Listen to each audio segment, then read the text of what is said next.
Now, onto the global economy. The global growth rate is expected to dip down below 3% this year and into next if recent projections come true.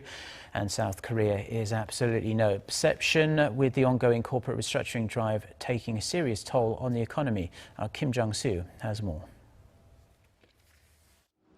Major economic and financial institutions have recently downgraded their latest forecasts to project the global economy will grow in the 2% range this year. The projections also say Korea's growth rate will drop to near 1% for the last quarter of 2016 and the first 2 quarters of 2017. In a report out last week, the OECD said that global growth is expected to slow at a much more rapid rate than anticipated, as the world has entered a low-growth trap. It lowered its global growth projection for 2016 to 2.9% last Wednesday, from 3% back in June. This is also 0.2 percentage points lower than the annual growth in 2015, which was at a low after the global financial crisis. At the height of the crisis in 2009, the global growth rate dipped below zero.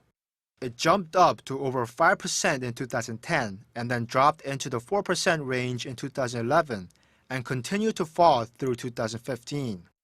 The OECD also revised its forecast for next year from 3.3% to 3.2%. The International Monetary Fund has also made similar projections, with Managing Director Christine Lagarde saying earlier this month that, quote, forceful policy actions must be devised, or the world could suffer from disappointing growth for a long time. For Korea, major investment banks such as HSBC have projected that the country's growth rate in the 4th quarter of this year will remain unchanged at 1.6% from the same period last year.